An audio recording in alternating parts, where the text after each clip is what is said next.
The YNW Melly murder trial continues. Melly's friend Trayvon, who was in the red car, took the stand and gave very vague answers to the prosecutor and the defense. It was very clear that this guy didn't want to be there and didn't want to be doing this, kind of forced to because he was scared that he's going to get arrested again because he's out on bail for another crime. Then the lead detective talked about the phone records and the map of the crime scene for around 2 hours. Let's get right into this video. Follow me on Twitter and Instagram. Subscribe right now. Let's go. This is a witness who made himself deliberately unavailable to the parties for years. He then gets charged in May of this year with a crime. And now... So they're talking about Trayvon. All four of the guys that were in those cars were very unavailable throughout the last 4 years with any of this. They were trying to avoid this at all costs because they don't want to be, deemed a snitch in any way. That goes to bias his intent, whether or not Mr. Demons ever admitted involvement in the activity. The answer is no. There was a time during which the witness indicates that he was inquiring of various people what may have happened. Him saying that Mr. Demons admitted involvement in the offense is not him.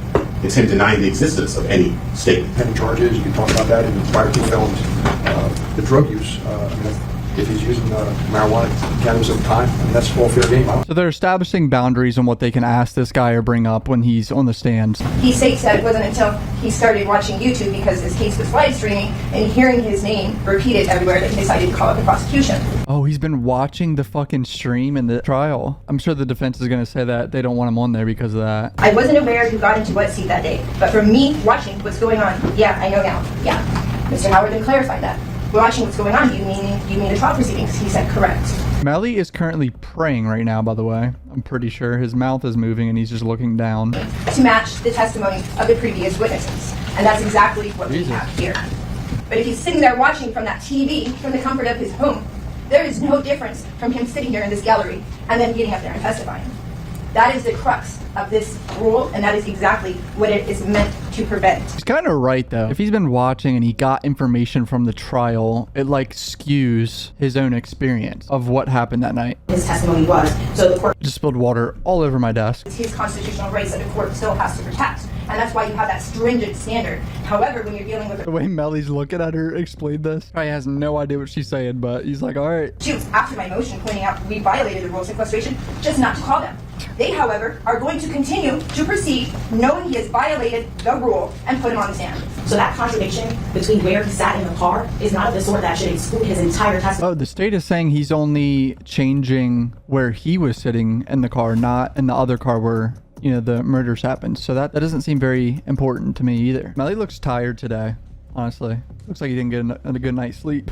Looks like he's on about 5 hours or so. Jesus, doesn't look too happy right there, that shot. I still can't believe this trial is a real thing. This is a big deal. This is one of Melly's friends up there, so I don't really know what to expect here. He's also a producer. I'm really annoyed that the monitor is blocking his face, I'm gonna be honest. Have you been made any promises in exchange for your testimony here today? No. Were you involved in the music business at all? Making beats. All right. And when you were making beats, were you working with a specific group or music group or people? One person to be particular, but Julie. I thought he produced it for Melly. Apparently it's only Juvie. Over a decade. And this is back in October. He's known Juvie for a decade. Was Juvie and Zach there? Correct. All right. And do you recall around what time you guys got to this? I'm not sure when we arrived. Okay. And who was the artist that was reporting that night? Everybody was artists. All right. Did you guys end up staying for 12 hours? No. Okay. What changed and why did you end up staying? To the best of my knowledge, people were sleeping, so we ended up going home because, sleeping in the studio. People were sleeping. Who was sleeping? Everybody but me, Anthony, and Chris. Who was upset that people were sleeping? Objection, leaving. Who was upset? There was no testimony that anybody was upset. Okay, rephrase your question. Was someone upset that people were sleeping? I guess you could say that, yeah. And who was that person? Zach was mad that everyone was sleeping? Woke him up and let him know it's time to go. All right. And how did you do that? Yeah, you couldn't woke him up, shook him up. All right. Was there an occasion where he threw water on some people to wake them up? Objection, Your Honor. Stay. This is deliberate. Can you go sidebar, please? Counsel, if you make an objection, make an objection. Don't be arguing in front of the jury. I told you that before. I All understand. right? Can we go sidebar? No speaking objections. Can Come we go sidebar. Sure. Thank you. Oh, Jesus. The judge ain't playing games today. He just got mad at David Howard for objecting all aggressive. It seems like the prosecutor's asking questions about stuff that was never in any deposition or testimony or anything like that beforehand. And who's that person? That's my knowledge, man. Okay. And the person I'm referring to, what is he wearing? A jacket. All right. This is from the actual night, I think. This was the jacket he was wearing when he walked out. Jewelry, black jacket in the left. Second in the middle, jean jacket. Do you recognize the people in photograph image 3? Same one, just show. Same person. And who's that person? Yeah. Melly was wearing a Lyrical Lemonade jacket when he did this? Oh, hell nah. If I were to show you your prior statement, would that refresh your recollection? Good. You can just tell he doesn't want to be doing this. He's like trying to be vague about names. That's Trayvon right there, the guy's on the stand. Say it again? Do you see that person on the video? Back of the head. Do you see the back of the head of the person wearing the jeans jacket? Correct. Was that person the same person that you previously identified in state? Sustain, rephrase it. Okay. We previously looked in state 72 at an individual you identified as Melly. Objection. Sustain. Is that jacket that was in image number 1 and image number 3 the jacket that Melly was wearing on October 26th of 2018? That's my knowledge. To be honest though, none of this proves anything yet. We've all seen this footage. We all know it's Melly going in the car. This guy on the stand hasn't really helped the prosecution much at all yet. Supposed to be home. Okay, and whose home? It's Melly's house. Okay. And was everybody in that red car headed to Melly's house? So that's my knowledge. Okay. And what about the Jeep? Where was your understanding that Jeep was headed? The gray Jeep. Same spot. Okay. So those cars left the studio with the intention of heading to what you identify as Melly's house. Correct. The mood or the vibe at the studio. 5 years ago. Can't tell you nothing right now. Okay, if you don't recall, that's fine. Confrontation that you observed at the studio. It was like a real day. Studio, smoking drink. Were you awake the entire time you were in that vehicle? I wasn't. Okay. Do you know at what point you fell asleep? I don't. All right. At Melly's house, who was inside your vehicle, the red Mitsubishi? Same people you've seen get in the car. All right. Kobe, AD, Tate, and yourself. Yes. Okay. So still 4 people. Still 4 people. Is that the vehicle that you left the studio in? Yes. So you went upstairs to where? In Julie's room? Right. Was Juby in his room? Nah. Safe to say that your phone was getting a lot of phone calls, blowing up. Yeah. All right. And at some point you answered the phone, correct? Yeah. I ended up at the hospital. All right. Where do you go after the hospital? I ended up somewhere. Somebody's house. All right. Do you recall whose house that was? I don't know whose house it was, but She's fishing for him to talk about Fredo Bang's house because apparently Melly went to Fredo Bang's house like the morning of the murders. And he was wearing other clothes. Like he wasn't wearing the clothes that was on the video in the car. Obviously, people fucking change their clothes, so that doesn't really say too much, but it's like it confirms that basically he disappeared into the woods, showed up at Fredo Bang's house, and changed clothes at some point. You know Frito's name and or any nicknames? that's all I know about him. Was that the first time you saw Melly after you guys left the studio? Yeah. Was Melly wearing the same clothes or different clothes than when you saw him at the studio? It was a little bit. Nah, he wasn't. No, he wasn't. You guys Wasn't wearing the same clothes. Okay. Do you recall what he was wearing? Just had on some shorts. He didn't have the jacket on or the pants. At some point, does Melly come back to Frito's house? Around this time, I'm still breathing, and I guess they come back. Right. I don't know. So far, the only productive thing I've heard from this guy is that he confirms that Melly was at that house and Melly had a different set of clothes on. I'm not sure if they left. I was breathing. She's bringing up the potential bag that Melly had across his chest leaving the studio, had a gun in it, I would imagine. Just actually. Okay. Can it also be commonly referred to? Objection. Sustain. Are you familiar with the term man? Objection. Melly seemed stopping her from saying a certain word there. I don't know what word it was. That was so loud, dude. Did you see track on October 26, 2018 at any point? No. Do you recall in that statement giving a different response when asked? Sustain. So the prosecutors pointed out that he gave 2 different statements about whether or not he saw Track on that day or didn't see Track, which I think is kind of important because they say Track apparently was busy hiding some guns. Now, when they came back, do you recall any conversations that Melly had in your presence that first time, after the first time? I don't recall. Did you have a Facebook page back in October 26th of 2018? I believe so. Oh, she's about to show Facebook messages? Oh, here we go. And who's Fetty Fargo? It was me. Okay, so was that your was that a, how you identified yourself on Facebook? Sort of. And who were you having this conversation with? So, Jason Melly. I don't believe shit but what you tell me, N-word. Just these crackers got everybody mind wondering, do you know what the they saying? Come on. He said that to Melly. I ain't gonna never see my N-words again. Y'all N-words got stories up. I don't know no more. Come tell me real N-word shit. Tighten up, real talking with all this text and shit. N-word, pull up and tell me some. You mean my N-word mama hurt? She just want to hear from y'all boys. If not, I'm everybody ass. I put that on everything N-word. So this is 3 days after the murders. That shit is already hitting the fan and people have ideas that, you know, that there wasn't a drive-by that occurred. He said, you gotta talk up, bro. Real shit. All this shit falling on me. Melly looks like he tried to call him. Melly says, I showed them N-words more love than they parents. Man, tell them that if they think I did some shit like that, we can go to war, N-word. You know I would never do nothing like that. Melly said he'll go to war. Were you looking for answers? Not just me. Okay. Were people kind of pressing you for answers? Correct. Do you know the relationship between Jamie King and Anthony Williams? I don't. So She was fishing for him to talk about Melly's mom's beef with Sack Chaser. Move the monitor from in front of Mrs. face. I don't mind. I'm not. Specific issue that you have, Mr. I do. I do. So, He doesn't want his face on there. On this, I'm faking, so I've never seen it. So I'm blind my left eye, I'm trying not to. so you don't see out of your left side, Correct. left eye? Correct. He just said he can't see out of his left eye. I kind of feel bad for this guy because he's trying to cover his face right now. I feel bad. I feel bad for the guy. I don't care what anyone says. Inquiring of Mr. Demons Melly, what had gone on, because you were trying to get information, right?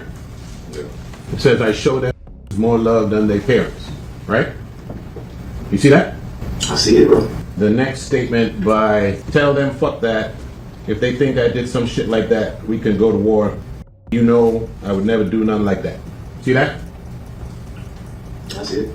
Statement mentioned that you got arrested recently and charged criminally. Correct? Correct. And on May 30th, not too long ago, of this year. Yeah. And one of the charges that was made against you was obstruction of the service of the execution of search warrant. And while you were on bond, you are of the opinion that if you don't come here, I'll be in jail. Objection, Your Honor, relevant. That's the only reason I am. Excuse me. So now it all makes sense. He's scared to go to jail because he's already out on bail. So that's why he came here. Someone told him if he doesn't show up, it's like arrested again. you're of the impression that if you don't come here and sit in that chair and testify, you're going to go to jail. Correct. Had gotten into the red vehicle in the rear seat, right? So 5 years ago, to the best of my knowledge, yeah, that's what I said. You're saying the statement was a few days after, right? What did you do? The statement that you gave to the police was a few days after the incident, Yes. and you said then that you had gotten into the rear of the red vehicle. To the best of my knowledge, yes. Okay. And then you watched this trial unfold on TV over the last couple of weeks, right? No. You didn't watch any of this I trial? watched it, but I didn't watch it unfold or whatever you're trying to say. Okay. You watched this. On my phone. Okay. So your recollection had begun to fail you only a few days after the incident, Objection. as regards that issue, at least. Objection. Where you sat in the vehicle a few days after. Objection, counsel testimony. Over. We can answer Answer what? that question. Is that correct, Did sir? I forget? Did you Or forget? did I have made a mistake and say I was in the back and remember that I was in the front? None of this matters in the long run, but I think Melly's team is just trying to make this guy look like he's forgetting stuff, not trustworthy. Ricky is the one that woke you up with phone calls, not Drew that woke you up in person. Correct. Okay. So you smoke a lot of marijuana, right? Possibly. Well, you smoke it anytime you get a chance, I think is how you phrase it. It's your answer. Yeah. That was your answer. I smoke when I smoke. Twice, 3 times, maybe. Okay. On the day in question, you had smoked at least 2 joints, right? That's your guess? That's what you said, right? I don't recall. You've never seen Melly with a gun. Objection, Your Honor. Staying. Have you ever seen Melly with a gun? Objection, Your Honor. That's a staying objection. Have you ever seen Track with a gun? Possibly. Yes. Maybe. Maybe so. You don't know of any friction between Melly and Anthony Williams at any time. I don't know. And you don't know of any friction between Melly and Christopher Thomas at any time. I don't know. You didn't see any friction between that night of any magnitude? I did. You did? I didn't. Oh, you did. Did you smoke before you came here today? I did not. Have nothing. Thank you. I should have. About 3 hours the other day, coming from reportedly his phone. I don't know why we have to go through all of this again. And there's also a short video of a little baby on that also. I don't know what the relevancy. Now they're talking about Cortland Henry's phone, dude. Holy shit. I don't know what we're doing, Judge, quite honestly. So I would object on relevancy. My name is Melly, and I'm gonna turn myself in. But I need a suitcase because these privates are arresting me, and I have to get on a private jet, and I don't want them to see me.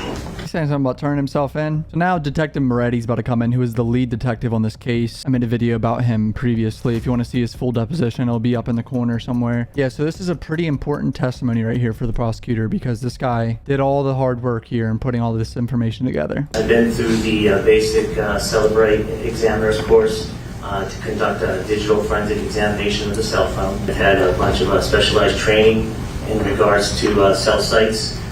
Been to a forensic mapping course. CellHawk is just a mapping program working off of Google Maps to which we plot the data. When you made contact with Mr. Henry, did you have any knowledge of the surveillance footage from the New Era studio? No, ma'am. At that point, I came into it blindly. The biggest thing is where the crime allegedly had occurred.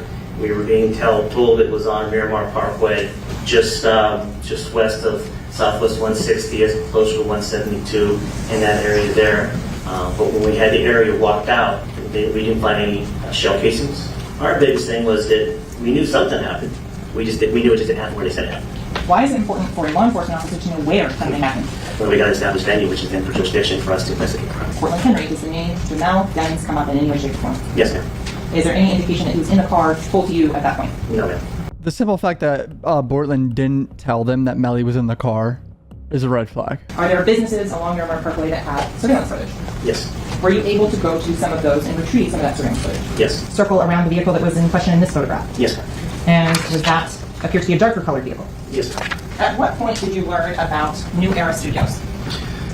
When we spoke with Mr. Henry, he informed us that they just came from the recording studios in Fort Lauderdale. And so two of our detectives then responded there. Were any man purses, satchels found in that gray Jeep? No, ma'am. Specifically, the beige one that's pictured at 21840? No, ma'am, we did not recover that. Was a black satchel recovered? No, ma'am. Specifically the one that is seen in the individual in the black and white jacket? Correct. Even Juvie's bag was never recovered. So what that means is Melly took that bag and then Bortland took the body to the hospital. Did Mr. Henry have possession of either of those satchels? No, ma'am. I mispronounced the defendant's name. It's pronounced Demons, D-E-M-O-N-S. Lemons with a D is the way it was explained to me. And I know it's been pronounced different ways here, but it's pronounced Demons. I love how that's just being clarified. Even his own lawyers were mispronouncing it. Randomly, they would go, Demons, excuse me. Okay, here we go. So messages with Melly and his girlfriend. At the end, after it says kill me.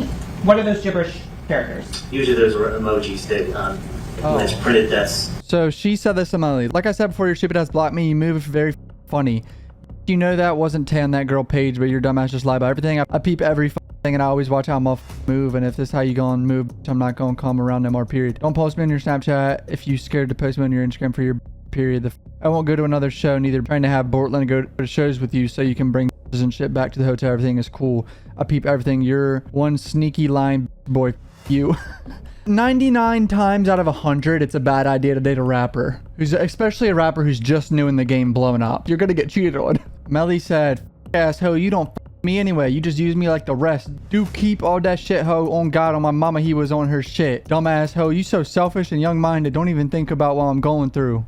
I'm not finna leave Bortwood all that after you stuck me so much being wit, but he's think that's all I think about. This N-word saved my life. He coming everywhere with me. Crackers come grab me. It's my fault you forgot. This statement has been reported on for like 3 years about Melly saying that. With more context, he was fighting with his girlfriend. We didn't know that until now. Now that I read it again, I feel like it could mean, you know, he's saying I'm not going to leave Bort because Bortland did some real shit. He saved my life. You know what I'm saying? It could actually mean that in a drive-by, he saved him by, you know, driving away or doing something to protect Melly in a drive-by. So with more context, this statement is a little bit better for Melly. You dumb as shit, deeper than just this. This N-word saved my life. He's coming with a K everywhere with me. Cuz with a K is them crackers come grab him. It's my fault. You forgot that shit, ho, on God, on my mama. He was on her shit. Okay. So hit on a tower out on US 27 near Holiday Park, and that's where we started our. The cell phone data started showing a different story than what everyone was saying. Christopher Thomas Juvie's phone hit out on a tower, and that's when they went and found the actual crime scene where the dog found it. He was able to direct us out to US 27 in Pembroke Road. Primarily Cellhawk and Cellbright. Two different devices. Cellbright is for the digital forensics examination of the cell phone, and Cellhawk is the platform we use to plot the actual CDRs in time. Probably well over 100 hours. You don't know how this was printed. In other words, how they determined the latitude and longitude. How T-Mobile? Yes. No, I do not know how they produce it. I renew my objection. Anything else? yeah. Objection is over. Proceed. So that was an objection, a very long objection by Melly's team, and it got overruled really quickly by the judge about him not knowing how T-Mobile got these coordinates, pretty much, of the latitude and longitude, but... You're merely reading off this bill, or this chart, correct? Correct, sir. You don't know how it was derived. No, sir. Any objection? May I ask the same question? Correct. You're just reading from that document, correct? Yes, sir. That you did not create, correct? Correct. And you have no idea how it was created. Same. she just showed 11 minutes of surveillance footage that showed the car driving by at a certain time. I know it's shocking, but there's no objection. The 9807 number was 400 feet from the crime scene, and Anthony Williams' phone was 100 meters from the scene. That not only can he not give an accurate location, but cannot tell and does not use the environment as absolutely unreliable. And that was the sole purpose of adding him late in the game and making us take his deposition rather late in the game. The environment is absolutely unreliable. He doesn't even know how it works. And they never, ever use it in any jurisdiction that the FBI is working on. And the mere fact that that prints, whatever it prints, means nothing. Melly's team is saying he's not qualified to even talk about this phone record bullshit, and that's why they brought in the FBI agent. So let's see what happens. Is a hearsay, out-of-court statement by somebody at T-Mobile purporting to describe how it works, and not even giving any indication as to the reliability of that that is pertinent to our objection here. Objection notice overruled. This is the actual crime scene on US 27 Pembroke Road. Bro, there was nothing on this road. Like, look, there's no houses or anything. Cameras on US 27. What did you learn about those? It was much to our surprise that those cameras do not record. Oh, that must have been such a bummer for them. They found out that US 27 cameras don't record, which was like right before they turned on Pembroke Road, where they could have maybe got an angle of what happened. Out in the middle of the night, it's dark, the roads aren't identified, no street lamps. It's a very desolate place in the middle of the neighborhood.